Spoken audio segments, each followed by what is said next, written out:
Numa tarde no fim dos anos 80, quando eu tinha 5 anos, um senhor magro, alto, sujo, carregando apenas um saco pendurado no ombro, chegou na nossa casa da fazenda pedindo por trabalho. Depois de mais ou menos 1 hora conversando com o papai, a mamãe apareceu com uma barra de sabão, apontou para o riacho uns 200 metros da casa e pediu ao senhor que fosse banhar para depois jantar. Depois do banho e da janta, a conversa continuou por um bom tempo. Como o papai fazia tudo sozinho e sempre que precisava de ajuda, pedia para os amigos vizinhos, Rigoberto foi convidado a trabalhar e viver conosco. Daquele dia em diante, Rigoberto foi conquistando a nossa confiança, a nossa amizade e tornando mais que um ajudante ou amigo. Ele passou a ser parte da nossa família. Rigoberto nunca foi de falar muito do seu passado. A única coisa que sabíamos é que tinha 43 anos e que depois do falecimento da esposa vendeu a chácara que possuía e saiu pela região sem rumo, sem destino e sem ninguém. E o tempo passou. 2011, 30 anos depois. Papai e Rigoberto passavam a maior parte do dia na varanda da casa, curtindo a idade e relembrando das coisas boas do passado. O trabalho ficava por minha conta e de 2 outros ajudantes. Em uma tarde de domingo, enquanto o papai e a mamãe passeavam pela cidade, Rigoberto pediu que eu sentasse ao seu lado na varanda para ouvir uma história. Segundo ele, uma história real, que havia guardado consigo durante toda a sua vida e que infelizmente havia chegado a hora de contar. Como ele nunca foi de contar histórias, eu fiquei até um pouco espantado e de certa forma preocupado. Eu puxei uma cadeira para perto dele e fiquei a ouvir sua história. Esta é a história de Rigoberto. Março de 1980, 2h30 da manhã. A dor de cabeça começou e foi aumentando. O senhor pensou em chamar a esposa e pedir por um remédio, mas não conseguiu. Não podia falar e nem mexer. Ele não conseguia entender o que passava e muito menos o que fazer. E tudo foi escurecendo até não conseguir ver mais nada. Só a escuridão. Ele pensou que havia dormido e estava sonhando, ou tendo um pesadelo. Porém, pouco a pouco, uma pequena porta branca apareceu como no fundo de um túnel.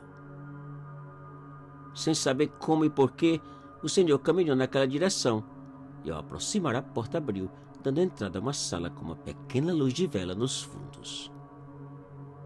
E logo em seguida, uma outra vela acendeu. E outra. E várias outras iluminando um caixão aberto bem no meio delas. Porém, o mais estranho para o senhor não foram as velas e nem o caixão. Foi o defunto que estava sendo velado. Seu amigo, dono da chácara vizinha. Naquele instante, a visão desapareceu, o senhor acordou e a dor de cabeça parou. Poucas semanas depois, para espanto e tristeza daquele senhor, o vizinho sofreu um ataque fulminante do coração.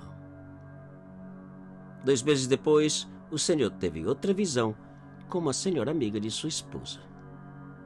O resultado foi o mesmo da primeira. Premonição, visão do futuro, coincidência ou qualquer outro nome que queiram dar, o fato é que o senhor ficou tão assustado e tão confuso que já não conseguia dormir. Como era possível ver o futuro e o próximo a falecer? Seu dilema era excruciante. Não sabia o que fazer. Pois se não contasse, sofria o estranho sentimento de poder ter feito algo mais. Quem sabe até prevenir. Por outro lado, sua preocupação maior era como iria reagir a pessoa e seus familiares.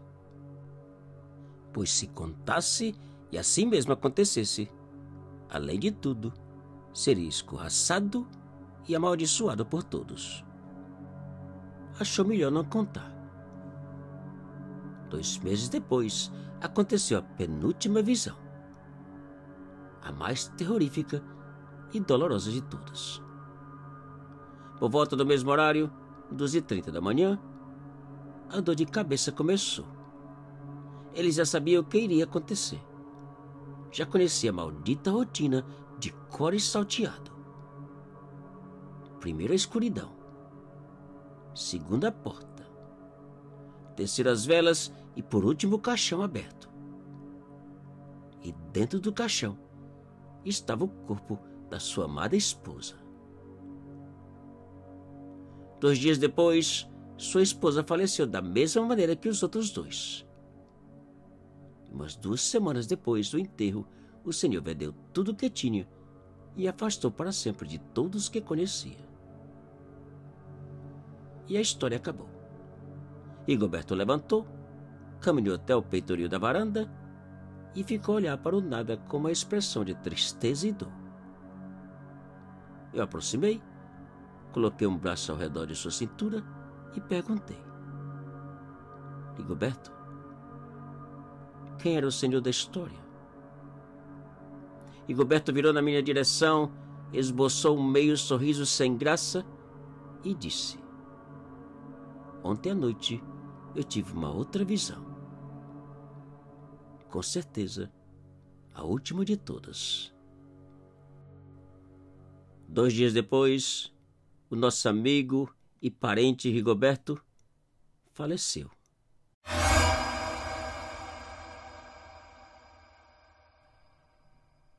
Te cuida e muito obrigado.